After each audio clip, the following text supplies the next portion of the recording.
Once upon a time, there was a little boy called Howard who loved writing stories. Little Howard dreamed of being a writer, and so he sat and wrote every night. But everything he wrote was fucking shite, yeah. Wubba-dubba-doo, wubba-dubba-doo. Worst writer in the world, worst writer in the world, worst writer in the world, worst writer in the world. He's a stupid, suck-ass, rubbish writer. Welcome to the worst writer in the world. So this week we're going to do another exciting review episode. Ooh. So I've prepared something for you, but I didn't tell you anything about it because I wanted to spring it on you now because it's a little bit different as well. You know how we've done a lot of movies, right? Yeah. Done a lot of different movies, but I thought, hey, let's try a whole different medium. So I thought I'd read a book. Okay, and I'm just going to watch you read it? Is that how this is? Yeah. Anyway, here we go. Okay, page one. Okay, that's really interesting. Okay, yeah, I enjoyed that. Okay, That doesn't sound like somebody reading a book to me. Somebody reading a book should sound more like this. No, what's this rubbish? This is rubbish. Stupid, boring, not reading that. Well, I read a book that I think you will like, or did like, or have liked, or do like, all right? In fact, I would argue it is one of your favourite books, and has been for an extremely long time. Oh my Would you God. like to guess what it is, Howard? It's quite a short book. Yeah, I can guess quite easily. It is Doctor Who and the... No, no, it's not a Doctor Who book. No, it's not a Doctor Who book, but does it have a lot of time travel in it? No, zero time. What are you thinking of? Oh, Hitchhikers. Okay, so what? No. So what? So I read a Charlotte's book. Web? No. No, but you're going in the right direction, going Am towards I? children's books. Oh, Yeah, okay, The keep Great going. Gatsby. You got it. No, not The Great Gatsby. Willie the Squowse. One more try. Willie the Squowse. Willie the Squowse, yes, absolutely. Oh my God. I read Willie the Squowse by Ted Allen. What's that doing on this show? That's the williest writer in the world, perhaps, but not the worst. We'll have to change the name of the show.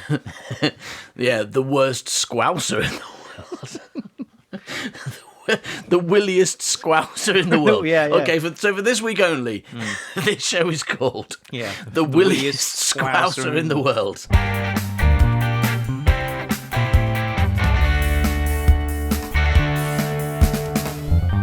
Yeah, so actually last weekend I read Willie the Squowse, and I got ill, so we didn't. Because you can read it in half an hour, can't you? I remember that much. Yes, because you used to read it several times a day.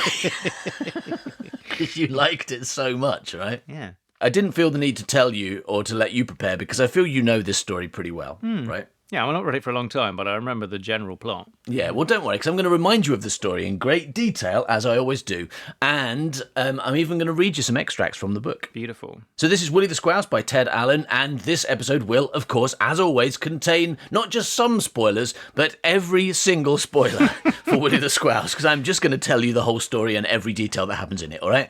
So if you want to read the book first, turn off the episode, go and read it. Come back in half hour. Yeah. After you've read it twice. And if you're Ted Allen listening to this, Woo. Yeah. then look out. Bill Murray's coming for you. Bill Murray's coming for you. And Bruce Willis is your friend now. Okay.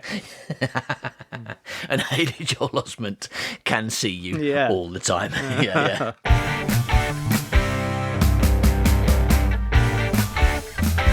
But yeah, this book is from 1973. It's like 20 years before we were born. Yeah. But still relevant today. Consequently, the amounts of money in this book are a little bit out of date. Mm-hmm. And when I was first reading it, I was very confused by how rich the people in the book thought they were when they had so little money. I was like, why are these people so excited about, like, basically, what is it, like 20 quid a day or something? Quid, yeah. And they're like, we're rich. We're never going to have to work or do anything again. And shortly afterwards, they really are rich and walking around in fur coats and stuff. But I looked it up. I went on the Bank of England's inflation calculator, and apparently, basically, it's 10 times as much now. Like, it was almost exactly 10 times as much, any amount I put in. Right. So really, that's £200 a day. Okay, but you still can't afford to buy a pony for your daughter at £200 a day. No, not now. But you've also got, like, you've also got to think. I mean, in basic inflation, £200 a day. But what they do is buy property and stuff. Right.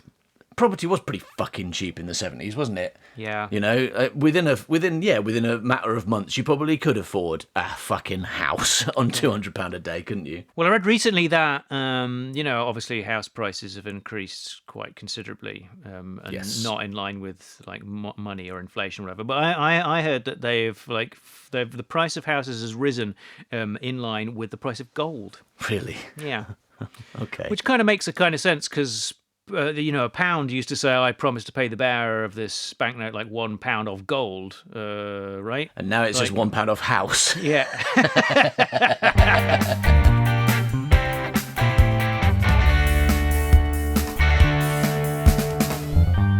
Willie the Squowse, Chapter 1. So we open on 2 adjoining houses, all right? But this is the weird part is they're not next to each other, like terraces or semi-detached houses. They're not side by side, as you might expect. They're back to back. And there's a Quentin Blake picture of these 2 houses back to back, which is not something that houses do normally, right? It's really odd idea, but but more odd. One of them is like run down and old and dilapidated and a complete mess, whereas the other one, it says, is newer and well built, which means that someone just attached a new house to an old one, right? It's not that one's well looked after and one isn't. It's one is old and dilapidated and one is new. It says newer. That's the word in the text, newer and well built. So they attached a new house to an old one without doing anything to fix the old one. In fact, probably what happened was when they decided to glue a new house to an old one, they caused loads of damage, and that's why it's all run down and broken. Because if someone turns up and glues a house to your house, like on my street, they recently knocked down a building and then built like 4 buildings in its place. And because I live like up the top of a hill, they had to do a lot of kind of excavation down to get the foundations in and everything. Yeah. And the house next door basically fell apart. Wow. Yeah, and these people, like, they had to move out because their house was falling down because next door they knocked a house down and built a load more. And you could see that all these supports holding their like door up and stuff. It was really bad. So clearly the damage to the old house has been caused by gluing a new house to it. I'd never realised it was back to back. I mean, I guess I just looked at the picture and just thought it was 2 houses sat next to each other. Take a look. Look at that. Right, yeah, of course, I remember the picture now. Yeah, that is. Isn't that weird? Weird. Maybe that's a thing in. Well, I mean, maybe back-to-back houses is a thing in like somewhere like I want to say Liverpool. You know when you see those, when you see like the past and you see all those houses and those streets. Yeah, I'm sure they exist somewhere, but the weird part is that one of them is newer than the other. Because that just means it was built at a separate time. Because somebody built half a house basisically up to the point where the chimney is, and just like should we build the rest of it now? Let's not bother. Someone will do that in the future, probably. Let's do that in 50 years. Yeah, I don't think we should dwell on the weirdness of that because that's just going to make everyone think it's some kind of interesting science fiction story when it's not. It's just about a simple man and his squouse. Well, I mean, okay, so this is weird, a weird setup, but apart from that, the story's not that weird, except for the fact that it's got a squouse that can understand English. But apart from that, it's actually a very straightforward. It's not a weird story, but it has got a squouse that understands English, and these 2 houses that are back to back, and a guy who goes off to become an elephant trainer, a normal elephant trainer. He does, doesn't he? Yeah, but we'll come to that. We'll come to that later. Weird. So in the nice house, there's an old couple called Humphrey and Henrietta Pickering. And they have a son called Richard, which means he's called Dick Pickering. No, they have a son called Dick Pickering.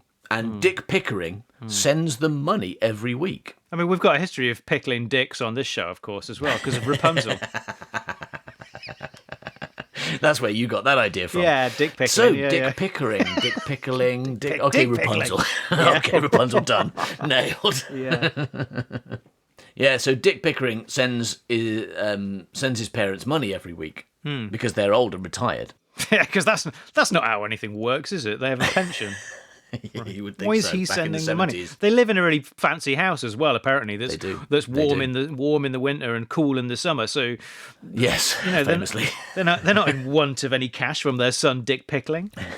But he makes a lot of money from pickling all those dicks, so he's just going. Yeah, and working as Send a it. university lecturer or something, or a school Oh, yeah, person. yeah. I forget. I think he's a university lecturer, isn't he? Because Wow. that comes back later on. He must be at a good university then if he's making coin. But yeah, and he makes enough to send an allowance to his parents every week. But it says the parents, Humphrey and Henrietta, they worry about everything.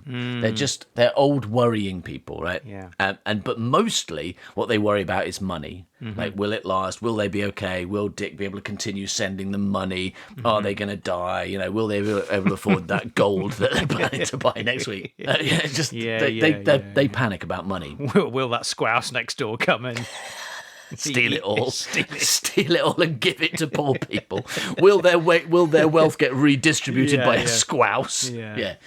No, they worry about having enough money to survive, basically. They do at the moment, but they're always worried that it won't last, which is a fairly, relatable fear. You go, okay, I earn enough money to live, or I have enough money to live, but what if something happens? What if something goes wrong? Yeah. But then one day, they get a cheque for £200 from a big stockbroker in the city. Right. I don't know, I guess like a giant. There's a big, a gigantic stockbroker in the city. All right. And the reason they get this is because some shares they bought a long time ago have gone big. And now they're going to get £200 a week until the shares go small again.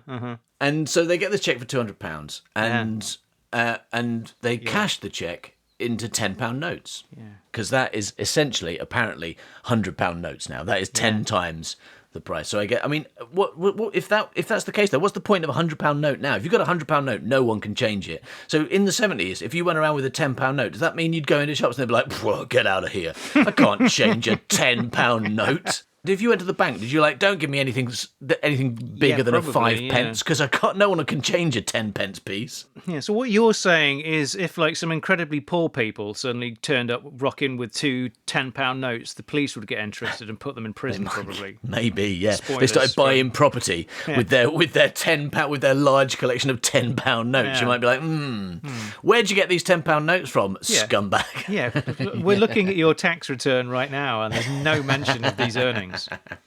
Yeah, you. What's this down here? Earnings from hole in wall. Right? You want to declare your earnings from a magic hole in the wall, but because you've got a magic chair. Yeah. I mean, if they're earning £200 a day, that's gonna pan out quite a lot. They're going to be in a high tax bracket. So maybe Willie the Squowse is also going to the tax office every day and put in 20 quid in. And so they're all right. They're covered. That's why he won't give him the third one, because he's given it to the tax man. He's in a different hole. Yeah. Okay. Yeah, because back-to-back houses, poor person, rich person, left to right houses, tax man. Yeah. Tax man lives on the right. Yeah, absolutely. Tax man on the right, and George Harrison on the left complaining about it. Yeah.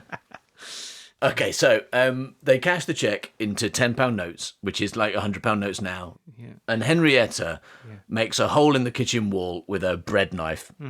Henrietta says, I want you near the money is near us, she explained. I want you to feel it around us. I made this hole in the wall so we can put the money into it each week. We'll cover the hole with a calendar. The wall will be our bank. No one will know.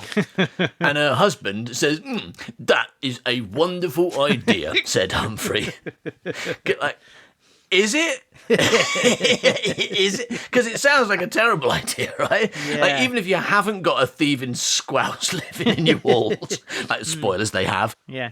What about mice eating it? Not squice stealing it, but mice eating it and shitting in it and stuff. Rot, Yeah. You know. And how'd you get it out? If you want to make a withdrawal, you have to knock your house down.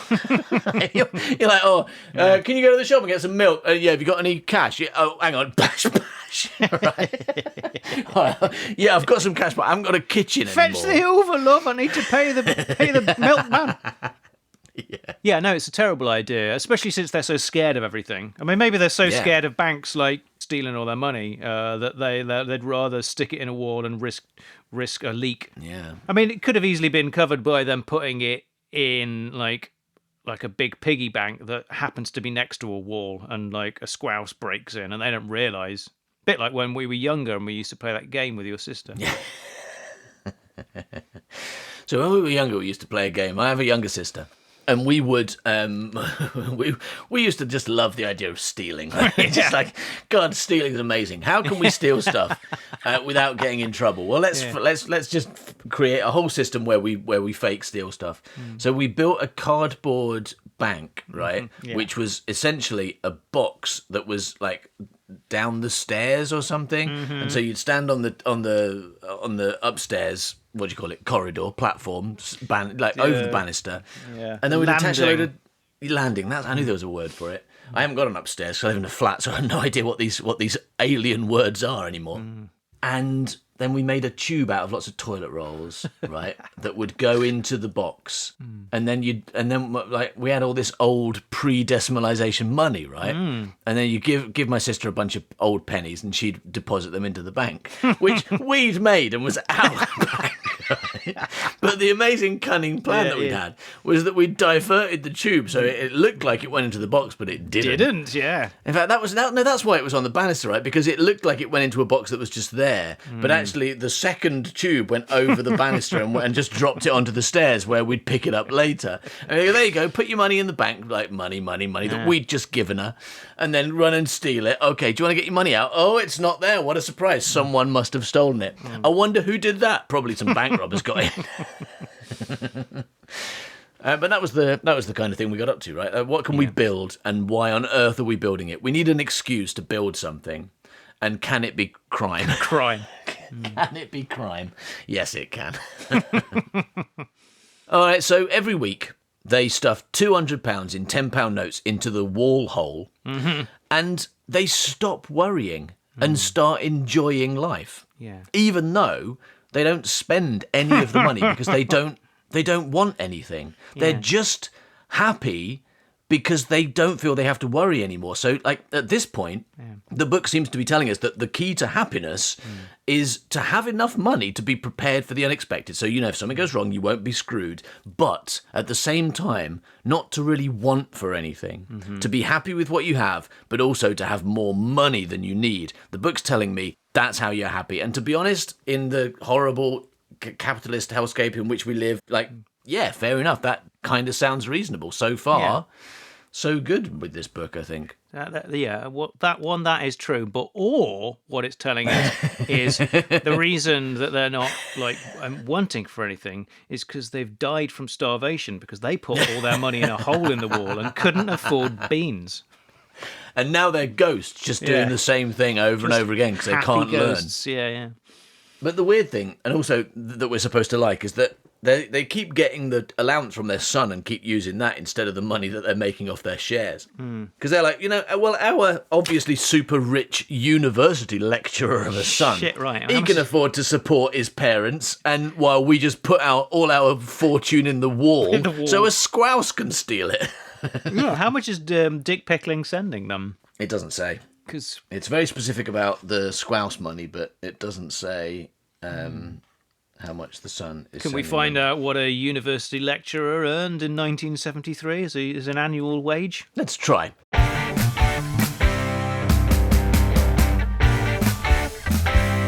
What it would work out is it would take maybe 10 or 20, somewhere between 10 and 20 weeks for them to earn his entire salary. Right. His yearly salary they would get in maximum 20 weeks, which is less than half the year. So they're earning way more than double his salary. And he's still sending them money because they haven't told him.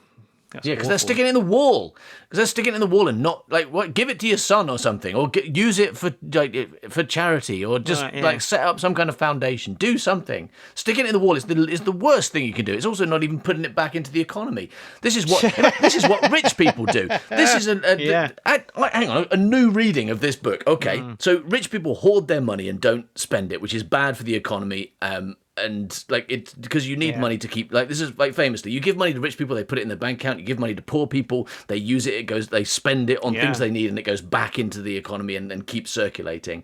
All right, this book tells us that you give money to these rich people who already have an allowance from their son, and they put it in the walls where it does no one any good. But then Willie the socialist Squowse redistributes it to the poor, Yeah. and they get rich. They are upwardly mobile, right? They spend it, they put it back into the economy. They don't put it back in. They don't go, oh, we're getting 20 quid a day. Better put it in the wall and then stop worrying. Yeah, but they wouldn't because they know what's in a wall, a squouse that's just going to like fucking have it. So wait, they earn £200 a week or a day? The old couple get £200 a week. Right, okay. I don't really understand because that's not how dividends work. I mean, like share dividends, they only pay them like, I mean, if you're lucky, you get a share dividend like 4 times a year. Yeah, well, this one's and weekly. And they've not sold their stock or have No. or have they? I don't know. No, I'll tell you what it says. I'll tell you exactly what it says. When they opened the envelope, they saw a cheque for £200 made out to them by a big stockbroker in the city. There was also a letter. The letter said that the stocks which Mr. and Mrs. Pickering had bought a long, long time ago had suddenly become very valuable. The stockbroker wrote that he would now be sending them £200 every week and expressed his hope that the stocks would remain valuable forever. It's just so weird. Sounds like he sold them and he's trying to keep them quiet, right? It's like he just made like £10 billion off their shares, and he's like, "Oh yeah, your shares went big. You get £200 a week." And he's like, "They're old. This is gonna cost me a few thousand at most, and I made $10 billion. And this will keep them quiet. I bet they'll stick it in the wall." Yeah, they'll be dead they'll probably be dead in a couple of years anyway, so I won't have to send them too much. Plus, what I'm going to do is I'm going to send my Squowse, and he'll just get it back for me. I hope he doesn't go rogue and give it to poor people.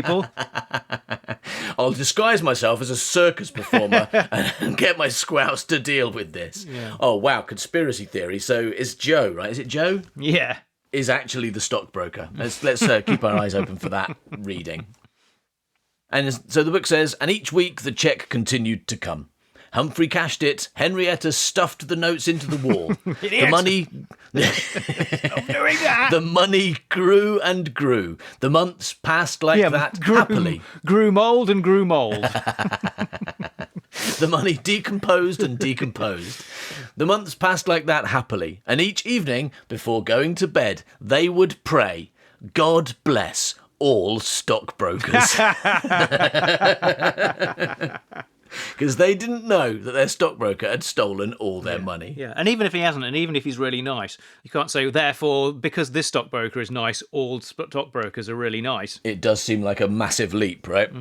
This one guy, he's for some reason he's given us £200 a week, even though that's not how shares work, which is nice of him. But I think that means all stockbrokers are nice. Yay, capitalism! But this is more proof that these two are the allegory for rich people. Even though they seem like nice people, they're hoarding money and refusing to redistribute it to those who need it, which is their neighbours who are poor and miserable at this point. And they love stockbrokers. They're like, God bless all stockbrokers, but fuck poor people. Yeah. Including our son, who we consider to be poor because he only earns a paltry £1,600 a year.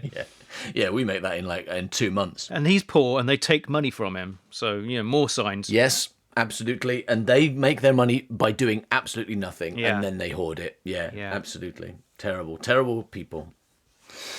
Well, let's hope they die at some point in the story. This lovely old couple. All right, chapter 2.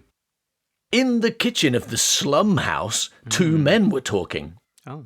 One man was called Joe. He was short. The other man was called Pete. He was tall. Good kid book characterization. Joe, the short one, was an animal trainer. Yeah, aren't they sat down? I've got a memory of them being sat down, though, so I don't know how you'd know their heights. They are, yeah. I mean, there's a picture. Yeah. That's why you've got a memory of them sat down, because there is a picture. Oh no, of them he's sitting still tall when But he's sat down. He is very tall. So he's got I an think that's the unusually thing. long upper body instead of his legs Yes. being long, which is normally where a lot of the I height think comes from. Let's change this. Okay, so one man was called Joe. He was sitting in a short chair. The other man was called Pete. He was sitting in a tall chair. Joe, the short one, was an animal trainer. Pete, the tall one, was a theatrical agent. Pete's job was to find actors and sell them to theatres to do their acts. Shit. Yep, Okay. sounds like slavery. Pete was but a human trafficker. Yes, it Joe really was a human. Things were not looking good for Joe. Every time Joe, the short one, would start to say something, Pete, the tall one, would shake his head and interrupt, saying, "Oh no, Joe, but it won't go." "Why don't you give me a chance to finish what I have to say?" Joe asked. "What difference will it make?" Pete answered. "It just isn't box office. Can't you see it isn't commercial?" "But I tell you," Joe started to say. Pete was losing his patience. "Look, Joe," he said, "an elephant, a seal, a dog, even a cat, but not a mouse, Joe, not a mouse." Pete's voice became loud. "He is not a mouse," Joe replied impatiently. "He is a squouse. His father was a squirrel and his mother a mouse. That makes him a squouse." Yeah, and I would say arguably, definitely a way of making loads of money because he's one of a kind. Yeah, you would think so. Pete should be like, fucking hell, a squouse? What the fuck? He's never seen one of those before. We're going to make a call the fortune television. out of this. I'll call Esther Ranson and see if she wants it on her rubbish TV show. "It looks like a mouse," Pete insisted. "He has the face of a mouse," said Joe, "and the tail of a squirrel. He's got the best features of both parents." Have you ever looked at a mouse's face and a squirrel's face? Because they're very similar. I mean, the difference is size, right? Because mice tend to be very small and squirrels are quite big. So what it seems to me is that Willie the Squowse has a very small head, which, looking at the picture, is not the case. It has, in fact, if anything, an unusually large head. Yeah, I think what's happened really is that like the reason Pete's not interested in Joe's mouse is that Joe got a squirrel and just kind of like shaved most of it. And he's like, "Look, it's definitely a little baby squirrel. It's just a baby squirrel that he shaved the face off of." You wouldn't even need to. I think because I don't know if you know this, Howard, but mice have fur as well. Yeah, but it's not grey. Maybe he's dyed it white or something. It is. Mice are grey.